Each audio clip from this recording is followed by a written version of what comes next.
Good evening. Welcome teachers, students, and educators from the Pueblo community. Thank you for joining us tonight. I'm Nick Potter, Director of Community Relations and Development for the Pueblo City County Library District. Today, we are live streaming from the campus of Colorado State University, Pueblo. Thank you for hosting us. Each year, the Pueblo Library hosts the All Pueblo Reads project. All Pueblo Reads is a literary project designed to get everyone in Pueblo County reading and discussing one book at the same time. This year, for the first time ever, we are featuring a book of poetry. The selected book for 2022 is Catalog of Unabashed Gratitude by award-winning poet Ross Gay. Ross Gay is the author of 4 books of poetry. The titles include Against Which, Bringing the Shovel Down, Beholding, a winner of the PEN American Literary Gene Stein Award, and Catalog of Unabashed Gratitude, which some of you may have already read or are currently reading in your classrooms. Catalog of Unabashed Gratitude is the winner of a 2015 National Book Critics Circle Award and a 2016 Kingsley Tufts Poetry Award. Ross Gay's first collection of essays, The Book of Delights, was released in 2019 and was a New York Times bestseller. His new collection of essays, Inciting Joy, will be released by Algonquin Books in October of 2022. So you don't have to wait that long. It's already October this year. It's flying by.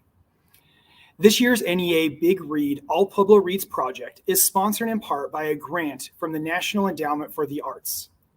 The goals of the project are to promote literacy and encourage dialogue across cultural, generational, and social lines. The Pueblo Library was one of more than 60 nonprofit organizations to receive a grant to host an NEA Big Read project. Funds from the NEA allowed the library to provide 500 copies of Ross Gay's book of poetry, Catalog of Unabashed Gratitude, to high school and college students in our community. We are so excited that we were able to provide this opportunity to many schools in Pueblo and Pueblo County.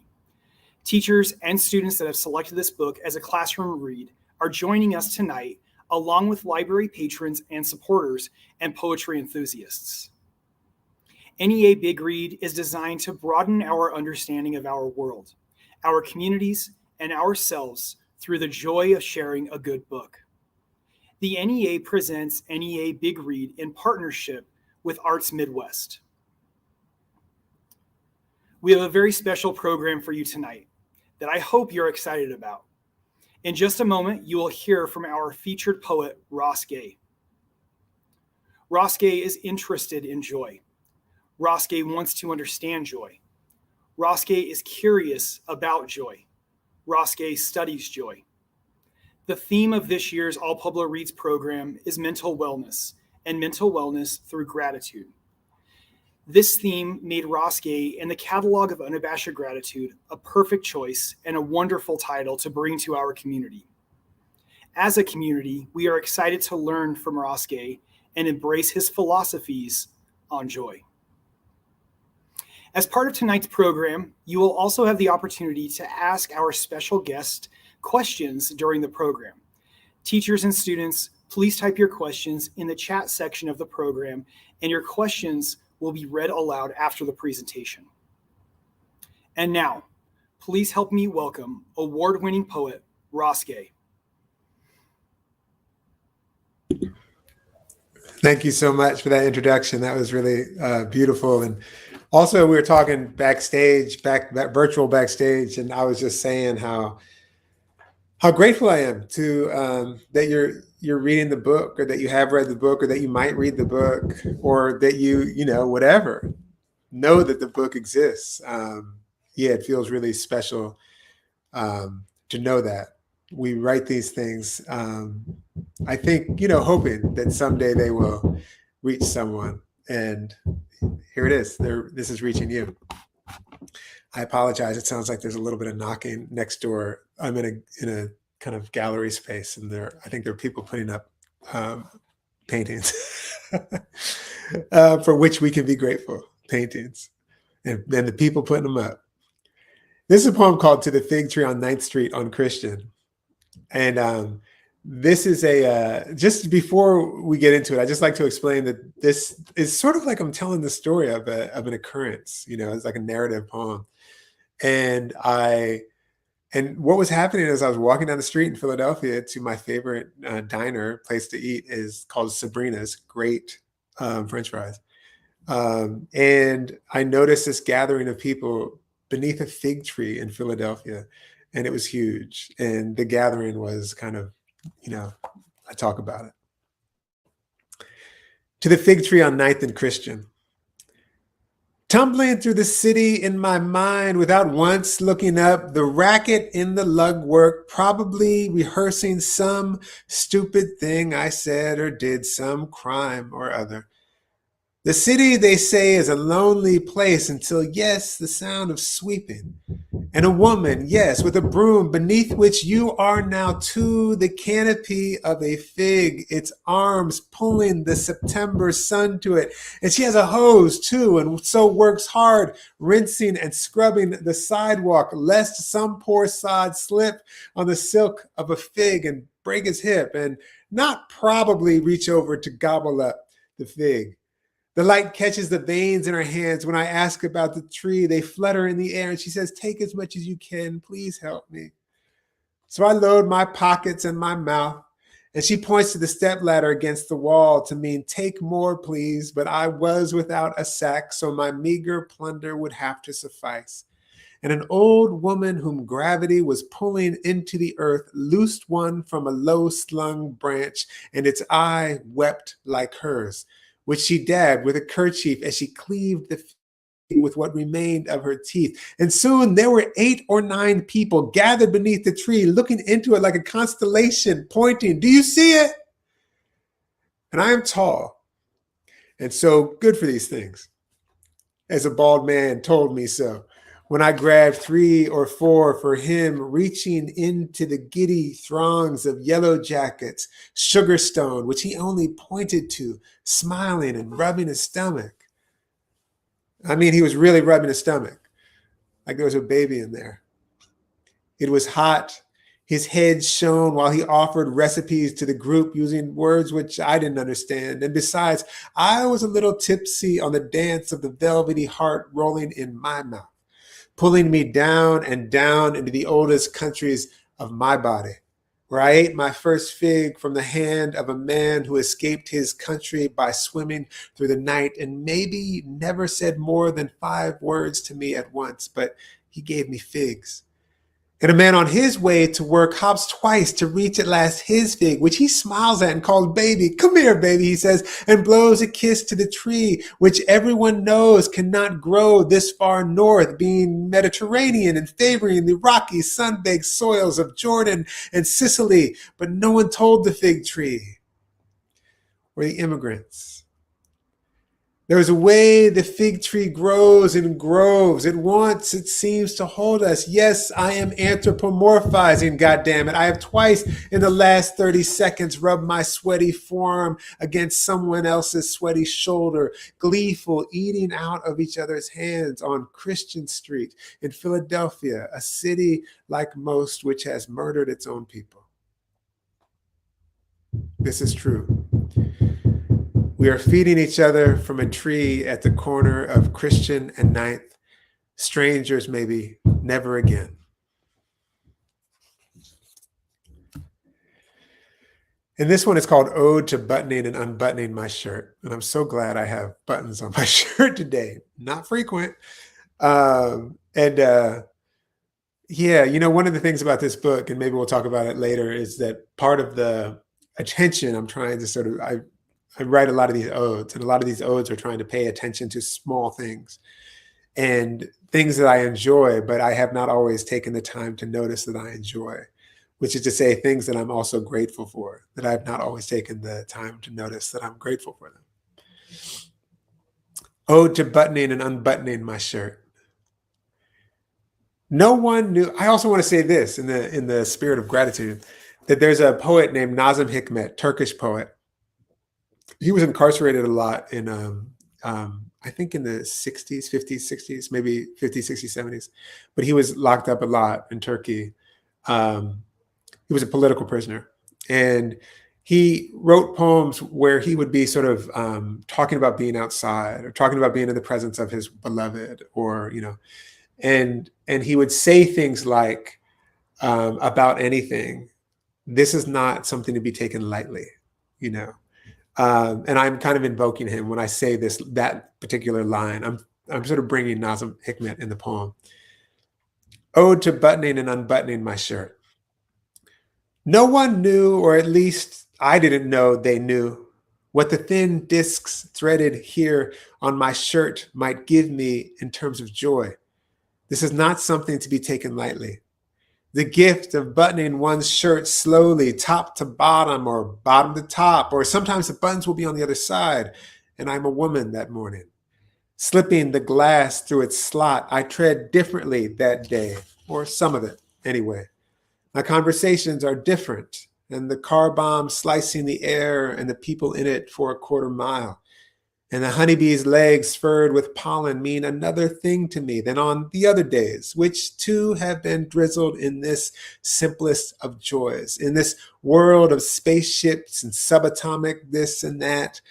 2, maybe 3 times a day, some days, I have the distinct pleasure of slowly untethering the one side from the other, which is like unbuckling a stack of vertebrae with delicacy.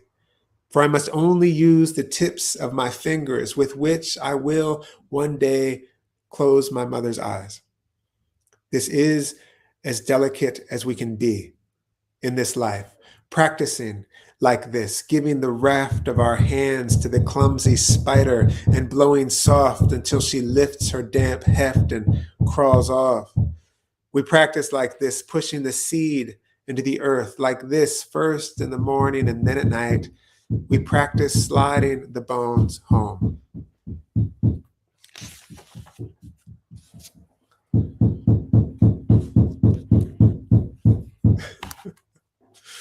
This is called Burial. No, actually, this is called Ode to the Flute. A very short poem. Ode to the Flute. A man sings by opening his mouth. A man sings by opening his lungs, by turning himself into air. A flute can be made of a man. Nothing is explained. A flute lays on its side and prays a wind might enter it and make of it at least a small final song. This one's called Burial. And this is a poem about, I have a lot of poems about trees and gardens in this, and orchards, in fact. And one of the central kind of characters, I'd say, in this book is the garden that I get to tend, and also this community orchard that I'll talk about in a minute. But this one is talking about this plum tree in my yard, and my father. And one thing that I ask groups of people when I read this poem, which is a funny thing to ask, granted, I say, has anyone ever done anything with a placenta, with their placenta? And, depending on where I am, people will respond. And one of the responses that people will say is that they've planted a tree with it. And it's an old tradition, I think probably in many cultures, to plant the placenta with a tree, maybe a fruit tree even. In fact, the very nice apple tree next door to where I live is planted with a placenta. Burial. You're right. The fertilizer's good. It wasn't a gang of dullards came up with chucking a fish in the planting hole, or some midwife got lucky with the placenta. Oh, I'll plant a tree here. And a sudden flush of quince and jam enough for months. Yes, the magic dust our bodies become cast spells on the roots, about which someone else could tell you the chemical processes. But it's just magic to me. Which is why a couple springs ago, when first putting in my 2 bare root plum trees out back, I took the jar which has become my father's house, and lonely for him and hoping to coax him back for my mother as much as me, I planted some of him in the planting holes, and he dove in, glad, for the robust air, saddling a slight gust into my nose and mouth, chuckling as I coughed. But mostly he disappeared into the minor yawns in the earth, into which I placed the trees, splaying wide their roots, casting the gray dust of my old man evenly throughout the hole, replacing then the clods of dense Indiana soil until the roots and my father were buried, watering it in with one hand while holding the tree with the other straight as the flag to the nation of simple joy, to which my father is now a naturalized citizen, waving the flag from his subterranean lair. The roots curled around him like shawls or jungle gyms, like hookahs or the arms of ancestors before breaststroking up into the xylem, riding the elevator up through the cambium and into the leaves where, when you put your ear close enough, you can hear him whisper, "Good morning." Where, if you close your eyes and push your face, you can feel his stubbly jowls. And good Lord, this year he was giddy at the first real fruit set and nestled into the 30 or 40 plums in the 2 trees, peering out from the sweet meat with his hands pressed against the purple skin like cathedral glass. And imagine his joy as the sun wizarded forth those abundant sugars, and I plodded barefoot and prayerful at the first ripe plums swell and blush, almost weepy, conjuring some surely ponderous verse to convey this bottomless grace. You know, oh Father kind of stuff. Hundreds of hot air balloons filling the chest in my sky, filling the sky in my chest, replacing his intubated body listing like a boat keelside up, replacing the steady stream of water from the one eye, which his brother wiped before removing the tube, keeping his hand on the forehead until the last wind in his body wandered off while my brother wailed like an animal. And my mother said, weeping, "It's okay, honey. You can go now. It's okay." At all of which my father guffawed by kicking from the first bite buckets of juice down my chin, staining one of my 2 button-down shirts, the salmon-colored silk one, hollering, "There's more of that," almost dancing now in the plum, in the tree, the way he did as a person, bent over and biting his lip and chucking the one hip out and then the other with his elbows closed and fists loosely made and eyes closed and mouth made trumpet when he knew he could make you happy just by being a little silly and sweet. And I'm going to read you one more poem. And this poem's a little bit longer, so stretch, you need to stretch. And the 2 things that I want to tell you, the one thing I really want to tell you is 2 things, actually. One is that I mentioned a kid named Aralee. Aralee is now, Aralee was an idea in this poem when I wrote this poem, and Aralee now is like an 8-year-old kid. And also that I start off this poem in this place called the Bloomington Community Orchard. And it's a public orchard that did not exist 10, 11 years ago, 12 years ago. And it was an idea that someone in town named Amy Countryman had.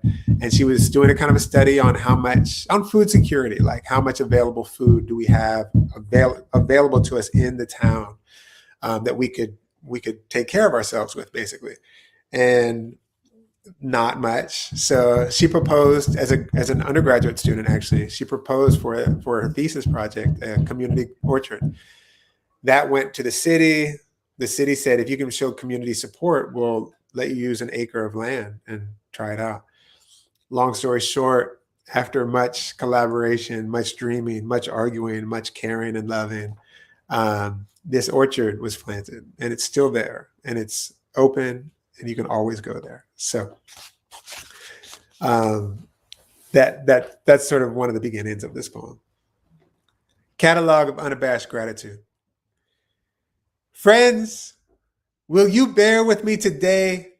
For I have awakened from a dream in which a robin made with its shabby wings a kind of veil, behind which it shimmied and stomped something from the south of Spain, its breast aflare, looking me dead in the eye. From the branch that grew into my window, coochie-cooing my chin, the bird shuffling its little talons left and right, while the leaves bristled against the plaster wall, two of them drifting onto my blanket, while the bird opened and closed its wings like a matador, giving up on murder, jutting its beak, turning a circle and flashing again the ruddy bombast of its breast, by which I knew upon waking it was telling me in no uncertain terms to bellow forth the tubas and sousaphones, the whole rusty brass band of gratitude not quite dormant in my belly. It said so in a human voice. Bellow forth. And who among us could ignore such odd and precise counsel?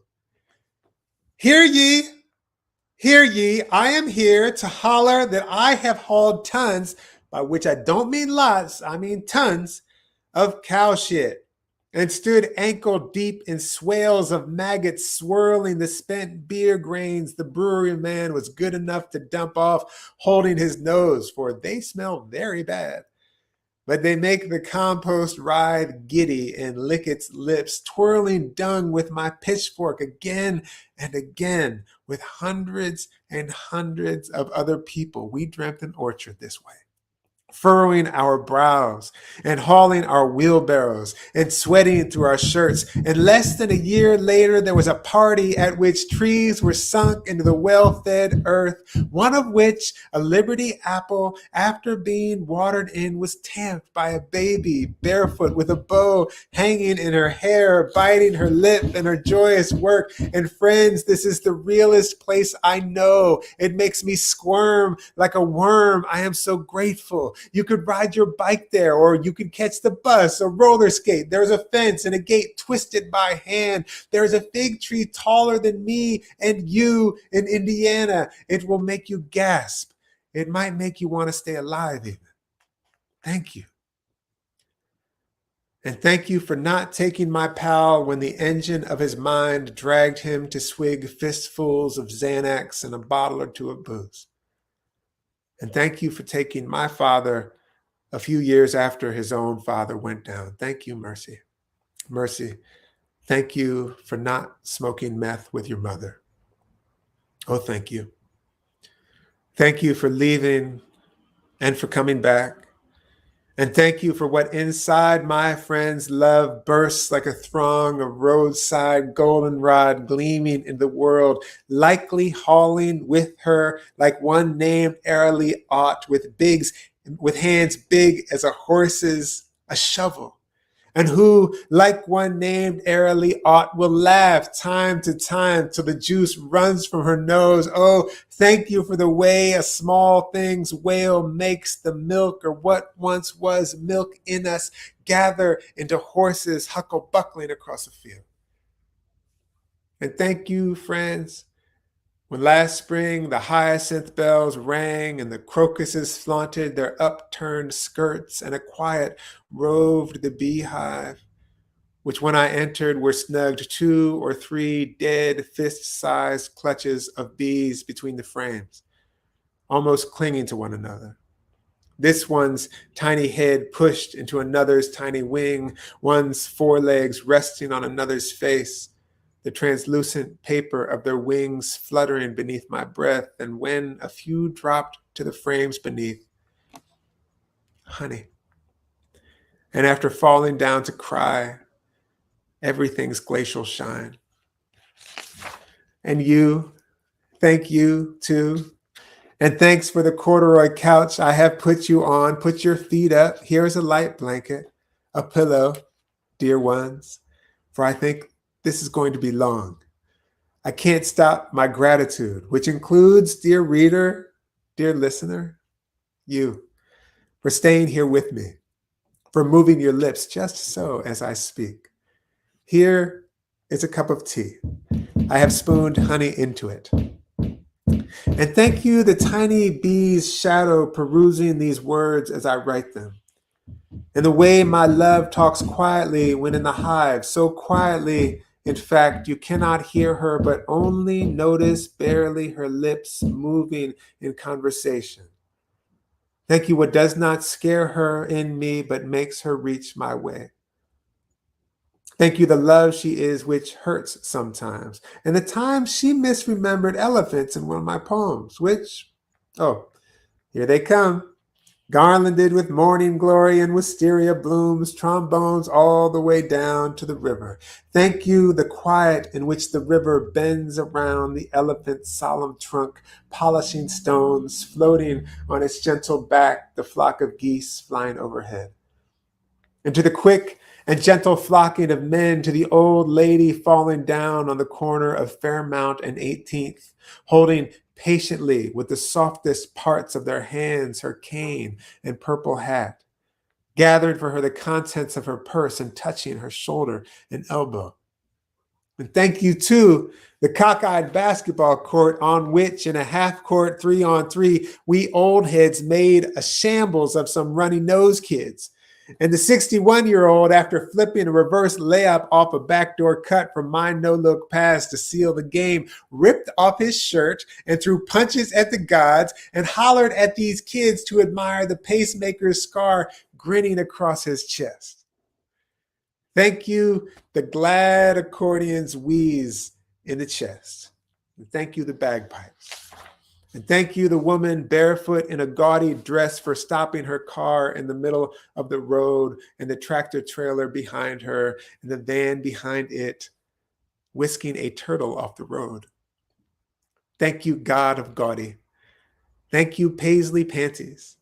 Thank you, the organ up my dress. Thank you, the sheer dress you wore kneeling in my dream at the creek's edge and the light swimming through it, the koi kissing halos into the glassy air, the room in my mind with the blinds drawn where we nearly injure each other, crawling into the shawl of the other's body. Thank you, when we say it plain, we fuck each other dumb. And you, again, you, for the true kindness it has been for you to remain awake with me like this, nodding time to time and making that noise which I take to mean yes, or I understand, or please go on, but not too long, or why are you spitting so much, or easy, tiger, hands to yourself. I'm excitable. I'm sorry. I'm grateful. I just want us to be friends now forever. Take this bowl of blackberries from the garden. The sun has made them warm, and I picked them just for you. I promise I will stay on my side of the couch. And thank you, the baggie of dreadlocks I found in a drawer while washing and folding the clothes of our murdered friend. The photo in which his arm slung around the sign to the Trail of Silences. Thank you, the way before he died, he held his hands open to us. For coming back in a waft of incense, or in the shape of a boy in another city looking from between his mother's legs, or disappearing into the stacks after brushing by. For moseying back in dreams where, seeing us lost and scared, he put his hand on our shoulders and pointed us to the temple across town. And thank you to the man all night long hosing a mist on his early bloomed peach trees so that the hard frost not waste the crop. The ice in his beard and the ghosts lifting from him when the warming sun told him, sleep now. Thank you, the ancestor who loved you before she knew you by smuggling seeds into her braid for the long journey. Who loved you before he knew you by putting a walnut tree in the ground, who loved you before she knew you by not slaughtering the land. Thank you, who did not bulldoze the ancient grove of dates and olives, who sailed his keys into the ocean and walked softly home, who did not fire, who did not plunge the head into the toilet, who said, stop, don't do that, who lifted some broken someone up, who volunteered. The way a plant birthed of the reseeding plant is called a volunteer, like the plum tree that marched beside the raised bed in my garden, like the arugula that marched itself between the blueberries. Nary a bayonet, nary an army, nary a nation, which usage of the word volunteer, familiar to gardeners the wide world, made my pal shout, oh, and dance, and plunge his knuckles into the lush soil before gobbling 2 strawberries and digging a song from his guitar made of wood from a tree someone maybe planted. Thank you. Thank you, Zinnia and Gooseberry, Rebecca and Pawpaw, Ashmead's Kernel, Coxcomb and Scarlet Runner, Feverfew and Lemon Balm. Thank you, Knitbone and Sweetgrass and Sunchoke and False Indigo, whose petals stammered apart by bumblebees. Good Lord, please give me a minute.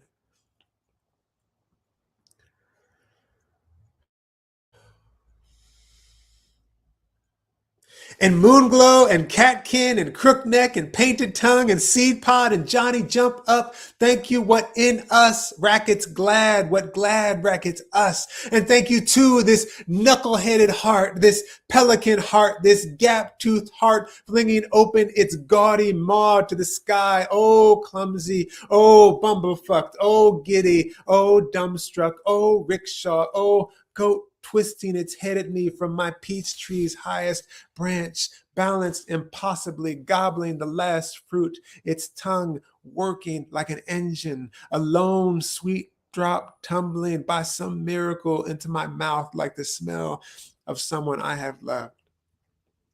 Heart like an elephant screaming at the bones of its dead.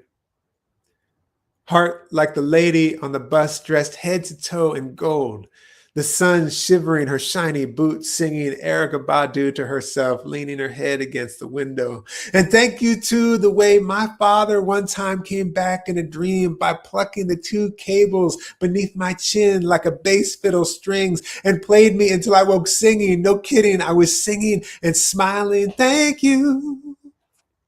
Thank you. Stumbling into the garden where the Juneberry's flowers had burst open like the bells of French horns. The lily my mother and I planted, it oozed into the air. The bazillion ants were laboring in their earthen workshops below. The collard greens waved in the wind like the sails of ships, and the wasps swam in the mint bloom's viscous swill. And you, again, you, dear friend, for hanging tight. I know I can be long-winded sometimes. I just want so badly to rub the sponge of gratitude over everything, which includes you, which, yes, is awkward. The little suds going behind your glasses or down your collar. Soon it will be over, which is precisely what the child in my dream said, holding my hand and pointing at the roiling sea and the sky hurtling our way like so many buffalo, who said, it's much worse than we think, and sooner. To whom I said, no duh, child in my dreams. What do you think this singing and shuddering is? What this screaming and reaching and dancing and crying is, other than loving what every second goes away? Goodbye, I mean to say, and thank you every day. Thank you very much.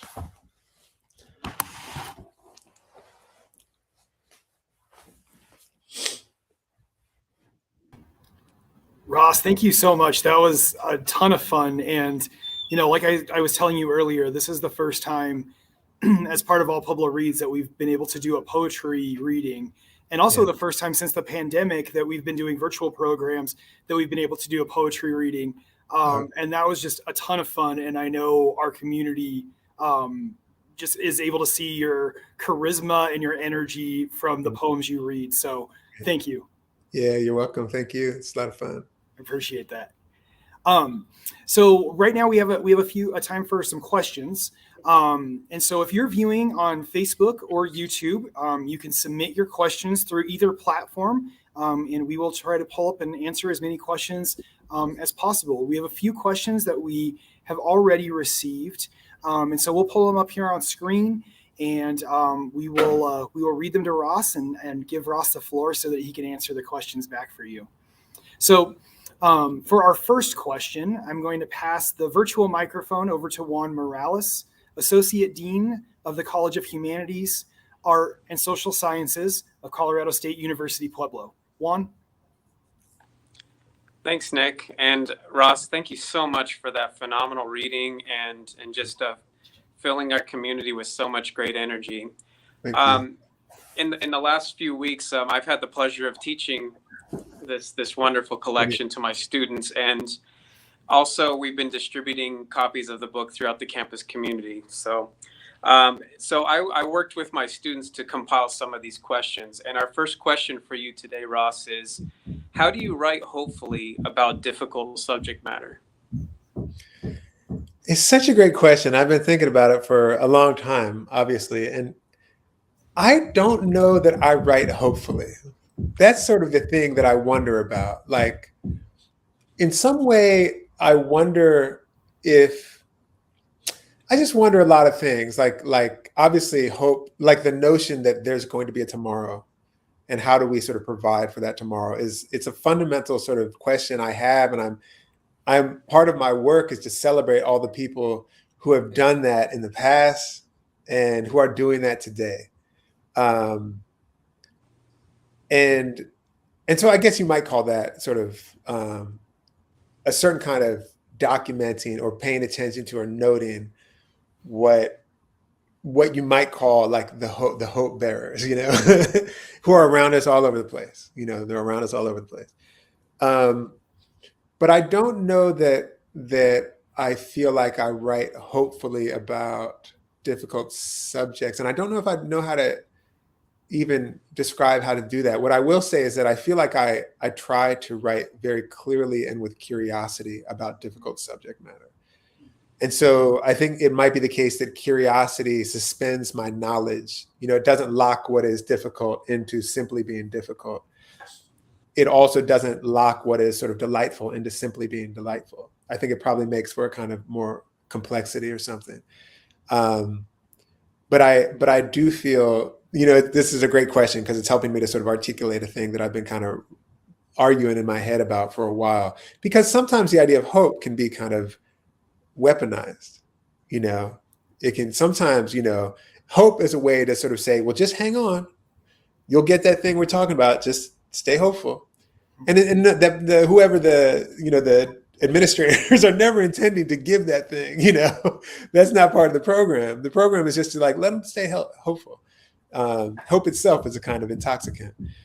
So I'm aware of that. And yet at the same time, I'm aware of and sort of, like I said, want to celebrate and sing all these people who are every single day of our lives are around us. We're in their presence. And they are like tending to this moment. And in the ways that they tend to this moment, they're also tending to the future, which might be a word for like hope. Yeah. Thank you. Great. Thank you. I have the second question. Can you describe your overall writing process? Do you have a writing ritual, specific time of day, specific location, or other things that have to be a part of it? I don't. I not exactly. Okay. So these days, so I have another book that's called The Book of Delights. And that book was a book that I wrote like 4 years ago. No, 5 years ago. And it came out 3 years ago, but I wrote every day a little essay about something that delighted me. And I got into the habit, like I learned the habit, which I had never had before, of writing every single day. So that's not part of my thing. And also because of that, I can write wherever. Like I can kind of write, if I'm on a train or if I'm like at the coffee shop or if I'm waiting in the car for someone or whatever. So in terms of like, and I also, so the time and the location is less kind of significant to me. I like to write in coffee shops, I like to be in a place where there's just a little bit of distraction. But I can write in my bed too. That being said, I am a little bit, I fetishize pens and notebooks. Like that kind of, like I do have a romantic relationship to those things. So when I'm in a notebook shop, like I'll look, like there's one in New York that I like to go to, and I'll find them. If there's one like a stationery shop or something in a town, in your town, I would find it. And I would be that weirdo, like opening every book and like feeling the paper. And when I'm feeling the paper, I'm trying to figure out, oh, is that the texture of paper that will best receive my words? That will make me most brilliant, you know? It's completely wacky. And then it's also like the pens too, because sometimes pens get a little bit of a magical charge in my mind, you know? I try not to get overrun with that, but it feels like that. Like, oh, this pen's been working really good for me. Like, I don't want to lose this pen. So anyway, and I've been writing with pencils lately too, which has been very nice. Thank you. So I have your next question, and it goes like this: your poems are populated with so many unique objects, trees, hoodies, spoons, pancakes, and more. How do you choose the objects for your poetry and connect them together and weave them in order to weave them into your poetry? Yeah, it's a good question. You know, I think I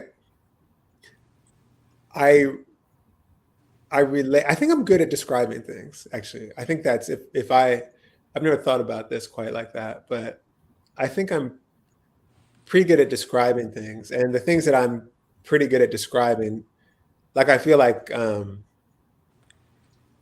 abstract things, ideas, maybe I'm less good or even interested in describing. Maybe that might not be true. I'm not sure. But I do feel like I'm very interested in describing the physical world.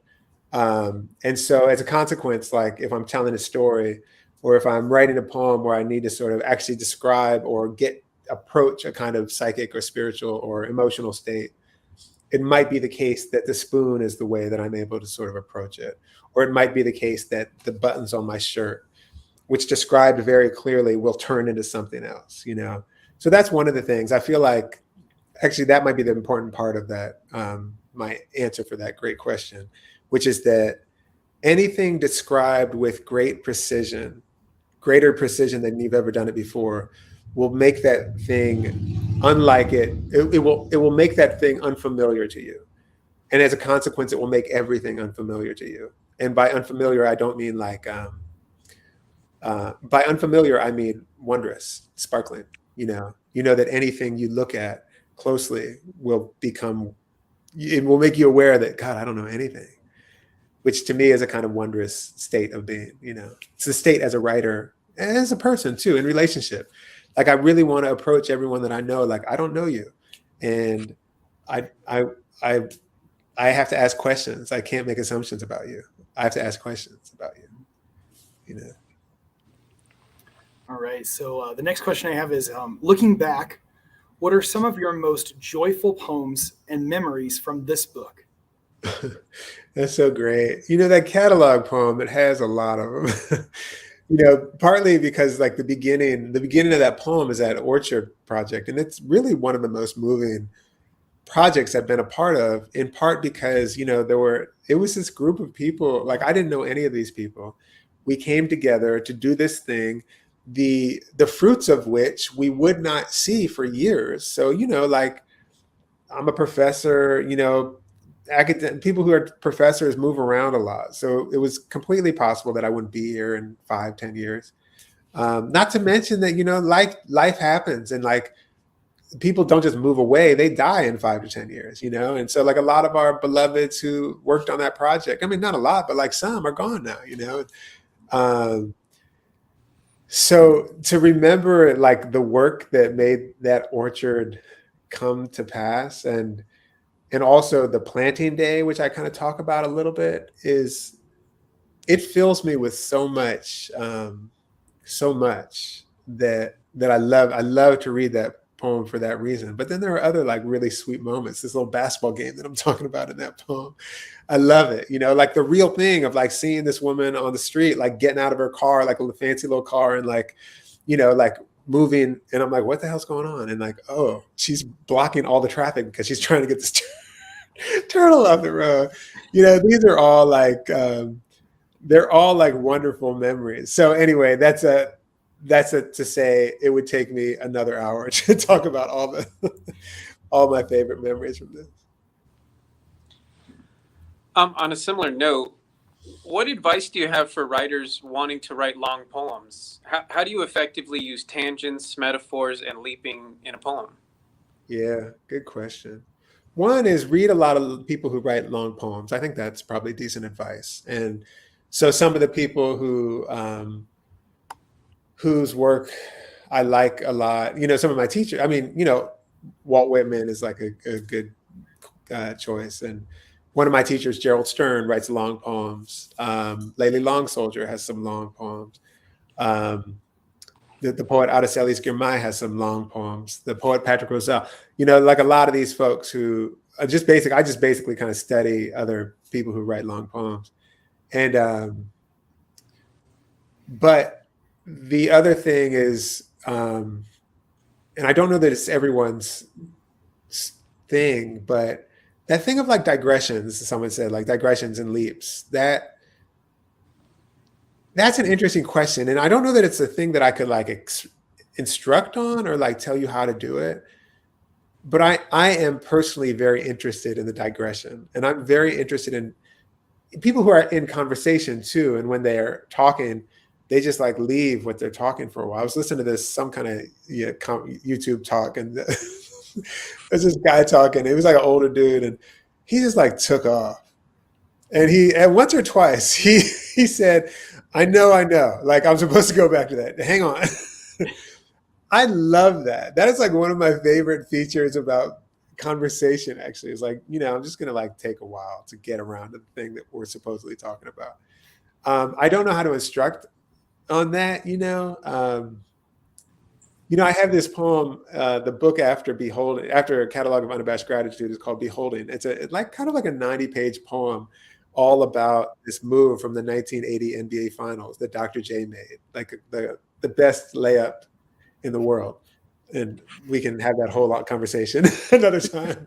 But it's 90 pages. And obviously it's a 3-second move. And obviously I'm not just talking about the move. There's all kinds of ways here, I got to my answer. It took me all this digressing to get to the answer. It's by looking very closely at the thing that you think you're talking about, at which point you realize that, oh, the person in flight doing this basketball move, a little bit, they look like they're swimming. Now you're in the water. Oh, a little bit, they look like they're kind of reaching or crawling. Oh, now you're remembering the story about when your dad had to crawl to get his medicine. Oh, a little bit, they look like your friend's dance move back in 1989. Remember that, So that's another thing that actually comes back to the question or two before, like people are populated with things. Like I said, when you look very closely, this is my experience, when I look very closely at almost anything, that thing sort of erupts into, it becomes radiant and it becomes unknown to me. And part of the unknowingness of it, and probably the way that I try to get my mind around it, is to be like, oh, it's like this, it's like that, it's like this, it's like that. So, if you have a coffee cup and you like look at it very closely for a long time, it's not only the color, it's not only the shape, it's like whose hands could have fit in that thing. Then you're imagining that person's hands, where they've been, what, et cetera, et cetera, et cetera. You can go on. All right. How did Catalog of Unabashed Gratitude set the stage for your books with similar themes, The Book of Delights and your forthcoming book, Inciting Joy? So great. So great. Catalog, it kind of got me, as you heard, like those poems are difficult poems. Like they're poems about, they're elegies, they're mourning poems, and they're also celebratory poems. They're sort of, I think what they're trying to do, and the reason I think it's sort of an interesting book, is that they're trying very hard to do this thing, what I call like adult joy that does not imagine a sorrowless life, that understands that, our beloveds are going to die, like we are going to die, like things are changing. And how do we at the same time celebrate the plums on the tree? Or how do we celebrate the mulberry trees? Or how do we celebrate this dance party that we're at? Knowing that part of what makes the the dancing so good, the fact that we're not always going to be able to do this, and I feel like that book got me articulating this idea of joy. The Book of Delights felt like it helped me kind of further that inquiry, because that's 102. It was, I wrote, I don't know, nearly 300. I didn't do it every day. I meant to, but little essays about what delights me. So it just got me further sort of refining this definition of like, what is joy? But also because those sort of got me thinking about these questions, it also got other people who I was interacting with wondering about these things. And a thing that I was actually be asked periodically is like, how can you think about joy at a time like this? My question is always in response, what's not a time like this? And two, it's an immature notion of joy that asks that question, because to me, joy emerges not in tandem, not like to the side of sorrow, but it is sorrow from which joy blooms. It is, or to articulate it, to say it how I've been trying to say it recently. Joy is what sort of radiates from us when we help each other carry our sorrows. Everyone has sorrows. We don't have the same sorrows, but everyone's sorrows. And this is a thing that it transcends everything. We all are heartbroken, regardless really of like everything, which means you don't get out of sorrow. But it also means that we all might have access to joy, or we all do have access to joy. If my definition holds, that joy is this thing where we try to carry each other through our sorrows, carry each other's sorrows together, which is another word for which it's called meaning. We have meaning in our life. But anyway, because that people were a little bit challenging me. Is this serious, joy? It helped me again to sort of refine the definition and to be like, actually, it's kind of the most serious thing there is. Okay, looks like we have another question. Cool. Can you tell us how you chose to order and organize your poems and catalog of Unabashed Gratitude? Yeah. Approximately, like, I think there's a handful of types of poems in that book. There's a bunch of odes, ode types things, some that are called odes and some that are like, I think at the time I didn't want to call them all odes or something. I'm not sure why, but they're odes. I don't know what that rationale was at all. But so there's a stack of those, like probably 6 or 7 of those. And then there's like there's 3 long poems, very long poems, like between 10 or 8 and 15 pages. And so in a way, like I wanted to stagger those out a little bit. And then there are very short poems, and I kind of wanted to intersperse them against poems that were maybe a little bit longer sometimes. There are also other things like, does a poem have a very different tone? I like, like a poem that's very sort of, might be a little bit more difficult in a way, that might feel a little bit more like internal to me, versus a poem that feels very clearly like it's trying to talk to its neighbor, like very obviously. The first poem that I read, To the Fig Tree, obviously I'm like talking to you, The poem Ode to the Flute, that second poem I wrote, it's more kind of, it's like, what's the word, gnomic or something I've heard. It's like a Jean Valentine poem. It's dreamy. So to kind of stagger those, which is to say, like, basically dynamics is my question. And by dynamics, I mean like difference in between the poems, the length, the tone or voice of the poems, the kind of density of the poems, that's kind of it. I do a lot of, in my teaching, a lot of exercises where I try to get folks to study dynamic, basically. And when I say, I'll have people do, for instance, you can try this at home, make an opera. You can only use 3 words. You have to be in a group of 5. The narrative has to come from one of your dreams. There has to be repetition. And there has to be loud and quiet, fast and slow, big and small. Take 15 minutes, come back with your opera. It's got to be like 90 seconds. Maybe you got to make a puppet too, you know? They make beautiful things, incredibly beautiful things. But part of what you see is that there's something, in my experience anyway, that's really moving about things that get like, I'm walking home, I'm walking home, I'm walking home, I'm walking home, I'm walking home, There's just something about that that's really interesting. And it's kind of the same principles that I think about or that I was using with this book. Like, let me just kind of let these poems have their dynamics, loud, quiet, big, small, long, short, in, sort of interior, exterior, things like that. That was a longer answer than you wanted, but there you go. And I think we have time for one more question. You've elicited a lot of questions from our audience. So I think that means that they enjoyed themselves this evening. So thank you for taking so many questions. We received this question from Paris Wise. And Paris said, I'm hearing impaired, so I may have missed a few things. I was curious as to what the bird in your catalog of Unabashed Gratitude signified, and is burial a true story? It's so great. It's so great. The bird was from a dream. I don't know what the bird signified. I love that question. I never thought of it before. I'm actually just telling a dream. It's a true dream, so I'm one of these writers and I'm one of these people who's like, oh, I got to tell you my dream. And now because I write books and now sometimes people read them like you all, I get to tell my dreams to everyone, not all of them. But anyway, so that that bird is really, it was from a dream. The beginning of that poem starts in a dream, and it's a real dream. So that's a true story, actually. That bird is a true bird and a true dream and a true story.